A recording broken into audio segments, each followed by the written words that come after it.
Okay, imagine this.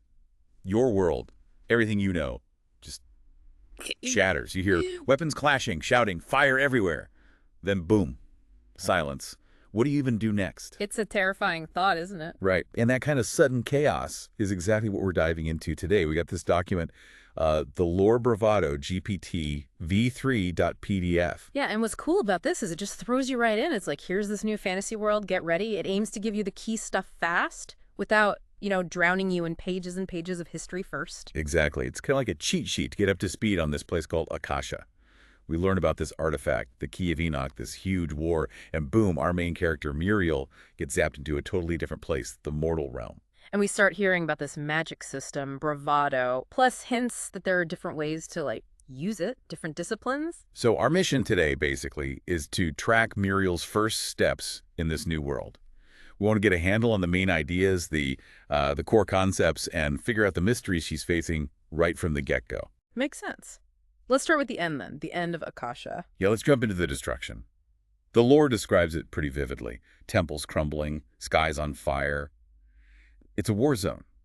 And these beings called Heralds are right in the thick of it, fighting hard. It sounds huge. Heralds. That name pops up right away. Suggests they're pretty powerful figures in Akasha. Were they like guardians? Mm-hmm. Or maybe the invaders? Their role seems crucial to why everything fell apart. And right in the middle of it all, there's Muriel Celestia. She's the High Priestess, and she's literally holding onto an altar, clutching this Key of Enoch.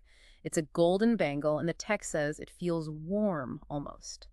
Alive. Ah, the warm, living artifact. Classic fantasy, right? Means it's got power, maybe even its own mind. Could be good for Muriel or, maybe a problem later. We'll see. Then there's Lilith, her protector. She's clearly been through it, armor's damaged, her own magic fading. But she's tough. She needs Muriel to escape with the key. Why? To keep it away from this guy, Abaddon. The harbinger of destruction. Sounds friendly. The stakes are, cosmic from minute one. Lilith sounds like that classic mentor figure, the guardian making the ultimate sacrifice, and calling Muriel the last High Priestess. Wow, no pressure, right? Puts the weight of a whole tradition on her. Totally. And then this moment happens. Lilith gives Muriel the key. It just slips off Lilith's arm and onto Muriel's wrist, like it belongs there. Lilith says the key chooses its bearer, and it chose Muriel. Whoa! So it's not just given, it chooses. That shifts things, doesn't it? Makes Muriel more active in this whole thing. Yeah. Wonder what the criteria are. Worthiness? Bloodline? Something else? Good question. Just then, this portal appears the threshold of Enoch. Shimmering, crackling with energy, clearly the escape hatch. Well, where does it go? Exactly. Unknown destination. It's literally a leap into the dark. Which just ramps up the danger, right? She's not just running from Abaddon, she's jumping into who knows what. Makes her seem really vulnerable. And speaking of Abaddon, of course he shows up right then. Big entrance, crimson aura, glowing eyes, that works. Standard terrifying bad guy. Lilith steps up for one last stand. She even summons another powerful being, the Herald of Victory, Oshin. This one's wreathed in fire and plasma. Looks impressive, but you feel like it's just buying time. Wait, she summons another Herald? Okay, so Heralds aren't all on the same side, maybe. Or maybe Oshin is bound to Lilith somehow. It's getting complicated. It really is. It's a tough scene. Lilith basically shoves Muriel into the portal. Her last words are, "Have faith in yourself." Oof. Heavy. Yeah, and just like that, Muriel's falling into this mortal realm. Not exactly a gentle transition. That message from Lilith, though, have faith in yourself, that's going to be important, I bet. She's not just carrying the key, she's carrying Lilith's belief in her. So she lands, totally confused, probably hurt. And who pops up?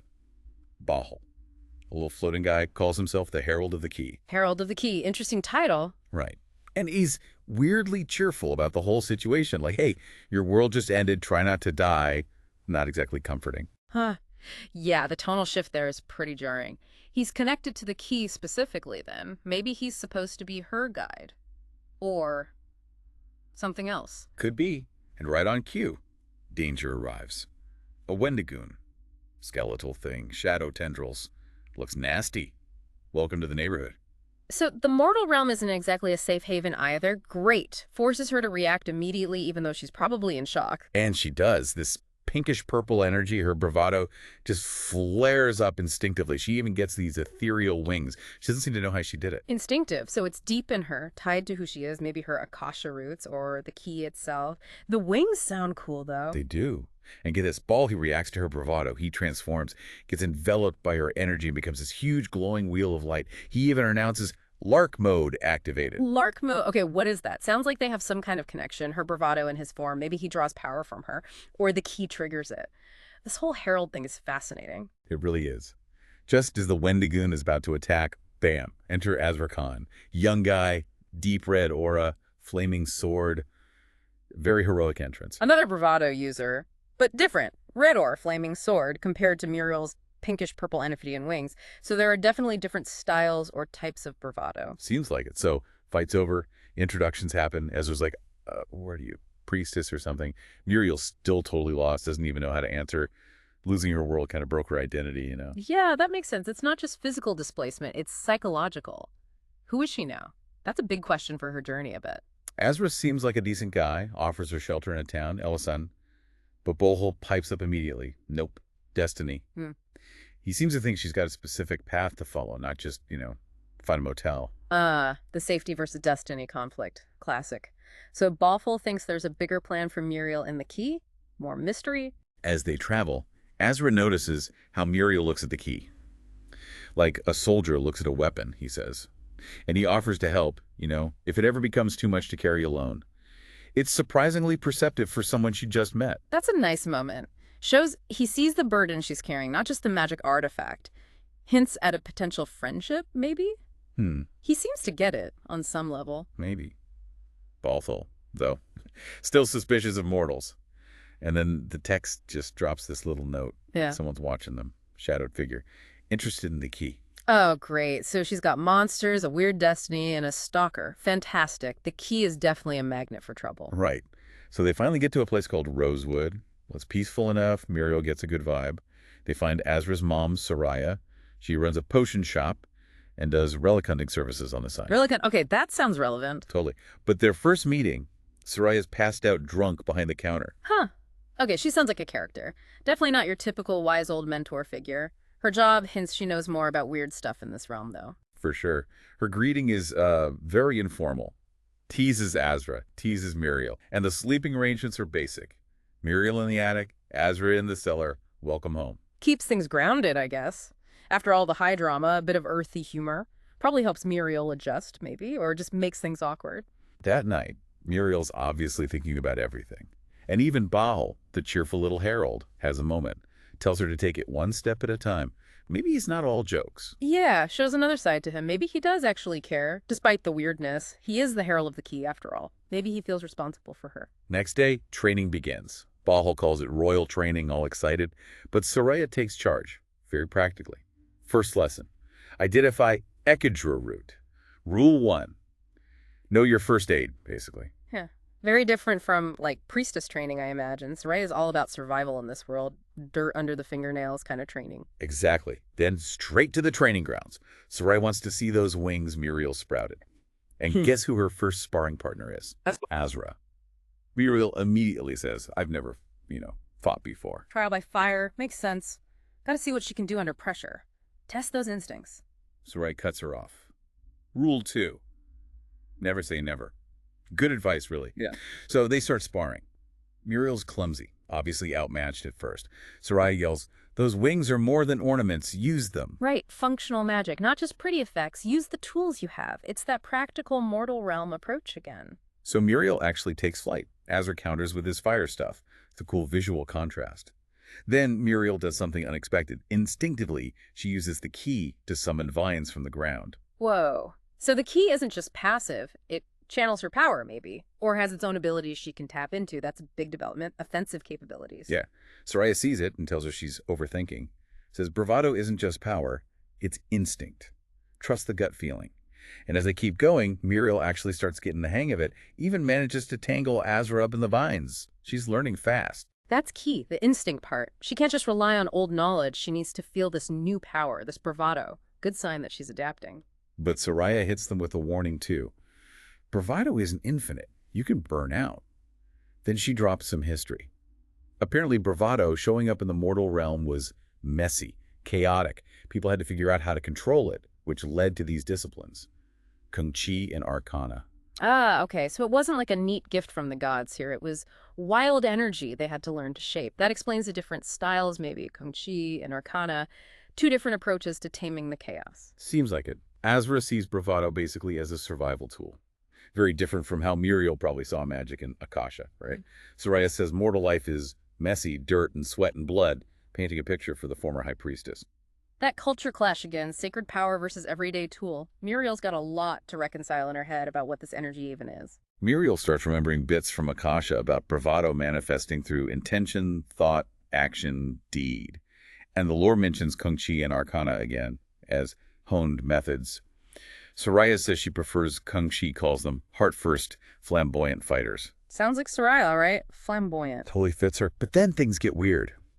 Muriel tries to remember her own tradition, the High Priestesses of Akasha, their specific Bravado discipline, which is apparently rare now, and she starts getting fragmented memories, physical reactions, like her past is fighting to get out. Uh-oh. Buried memories. Trauma. Maybe something about her specific discipline was hidden or forbidden. The rarity is definitely a clue. She starts seeing things, quick flashes, shadowy figures, beings of light, beings of darkness. Hears whispers. She senses these ethereal beings in the magical spaces around them. Powerful, intelligent things. Ethereal beings. Sentient magic. It sounds like it could be related to the Heralds again, maybe. A deeper layer to reality she's tapping into. It builds and builds until she just collapses, gasping out the word Heralds. She connects those beings she sensed with a discipline. Then she gets a clearer vision. A young girl wearing red, looks like she's covered in blood, but she's smiling, facing down some huge monster. Wow. Intense vision. And Muriel just knows.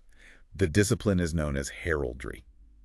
And she feels like she's seen it all before, lived it before, like major deja vu. Heraldry. Okay, so that's the name of her discipline.